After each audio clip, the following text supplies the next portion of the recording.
Doors విషయానికి వస్తే ఈ మొత్తం ఇండియన్ బీటీ అండి. మనం తయారు చేయించింది ఆర్టిచిని కూడా కాదు, మనం తయారు చేయించి ఉడ్డు తీసుకొని తయారు చేయించిన డోర్స్. మనకి ఓనర్స్కి ఏదైతే డిజైన్ కావాలో వాళ్ళు స్పెసిఫిక్ డిజైన్ చెప్తే దాన్ని బట్టి మనం రెడీ చేయించింది. ఇది వచ్చేసరికి వన్ సైడ్ మిర్రర్ అనమాట. ఇక్కడ మనకి గ్రిల్ వచ్చింది కదా, అవుట్ సైడ్ అనేది ఇక్కడ మనకి గ్లాస్ వచ్చేస్తుంది, టఫన్ గ్లాస్. వచ్చేసరికి ఈ బ్రాస్లో యూజ్ చేసామండి, యాంటిక్ బ్రాస్ యూజ్ చేసాము. లాక్ వచ్చేసరికి యూరోపా లాక్ అండి, 3 lever lock, Europa lock use చేసాం. అంటే యాక్చువల్గా ఓనర్స్ ఇది సెలెక్ట్ చేసుకున్నారు కాబట్టి యూజ్ చేసాం. మనం ఏంటంటే మనం వాళ్ళ సెలక్షన్ బట్టి ఏది కావాలో వాళ్ళ రిక్వైర్మెంట్ బట్టి యూజ్ చేస్తాం.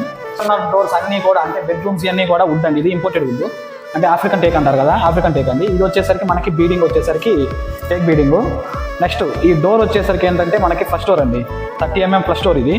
నెక్స్ట్ దీనికి వచ్చే ఆల్డ్రా సెట్ వచ్చేసరికి ఇది 10 inches 3 mm అండి, 3 mm థిక్నెస్ ఉంటుంది ఇది. ఈ 3 mm థిక్నెస్లో ఇది 10 inch లెంత్ ఉంటుందండి. సో మంచి క్వాలిటీ అనమాట, హెవీ మెటీరియల్ ఇది. సో మనకి ఇదేంటంటే మనకి బెండ్ అవ్వడం కానీ లేకపోతే బాగా స్ట్రాంగ్ ఉంటుంది. ఇది బెండ్ అవ్వడం కానీ ఏమీ ఉండదండి. లోపల వచ్చేసరికి కూడా ఈ ల్యాచెస్ కానీ బాగా హెవీ ఉంటుందండి.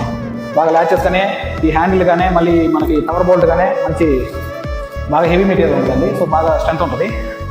డోర్స్ వచ్చేసరికి అండి ఈ ఫ్రేమ్స్ అన్నీ వుడ్ కాదండి, సేమ్ వుడ్ లాగా అనిపిస్తాయి కానీ వుడ్ కాదు.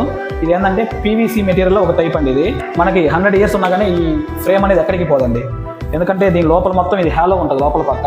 అటు సైడ్ నుంచి మనం ఏంటంటే సిమెంట్ ప్లస్ కాంక్రీట్ మొత్తం ఫిల్అప్ చేసేస్తాం. ఇది ఏంటంటే ఇంకా మనకి ఏంటంటే డ్రిల్ వేసేటప్పుడు కూడా బిట్స్ ఇరిగిపోతుంటాయి కానీ ఇది బ్రేక్ అవ్వడం కానీ ఇంకేది ఉండదు. నెక్స్ట్ వచ్చేసరికి ఇది వుడ్ బీడింగ్. ఇది వచ్చేసరికి అండి డబ్ల్యూపీసీ డోర్ అండి. ఇది డబ్ల్యూపీసీ డోరు. ఇది ఏంటంటే 2 mm ఆల్ డ్రాప్ సెట్ అండి. ఎందుకంటే మనకి బాత్రూమ్స్కి వచ్చేసరికి హెవీ మెటీరియల్ అవసరం లేదు. సో ఈ లైట్ మెటీరియల్ యూజ్ చేస్తాం. ఇది డబ్ల్యూపీసీ డోరు.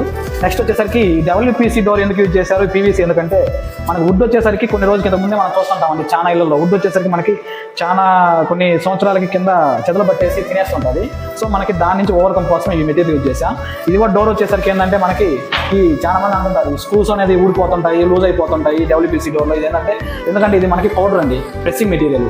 ఇది ఏంటంటే మనం ఒకసారి డ్రిల్ వేసి తీసామంటే ఆటోమేటిక్గా ఊడిపోతుంటాయి అనమాట, ఒకసారి రెండోసారి ఫిట్ కావు. సో దానికి ఎట్లా ఓవర్కమ్ చేయాలి అంటే మనము ఫాస్ట్ ఫిక్స్ అరాల్ లైట్ ఉంటుంది, ఆ అరాల్ లైట్ కనుక యూజ్ చేసి ఈ హింజెస్ ఫిట్ చేసామంటే మీకు ఇంకా లైఫ్ లాంగ్ ఊడిపోవండి. ఎందుకంటే మీకు గ్రానైట్ ప్లాట్ఫామ్ అవి కూడా మనం అరాల్ లైట్ యూజ్ చేస్తాం. సో మనకి ఏంటంటే ఈ హింజెస్ ఫిట్ చేసే ముందు ఆ అరాల్ లైట్ ఏదైతే ఫాస్ట్ ఫిక్సింగ్ దాని మీద అప్లై చేసి హింజెస్ పెట్టి స్క్రూస్ చేయడం వల్ల మీకు ఇంకా స్క్రూస్ ఊడిపోవు, మళ్ళీ మనకి హింజెస్ కూడా ఊరు రావు. మనకి ఏంటంటే ఇంకా పీకి అంతవరకు తిరిగిపోయి రావాల్సిందే కానీ ఊరు రావడం అనే కాన్సెప్ట్ మాత్రం ఇంక ఉండదు అన్నమాట.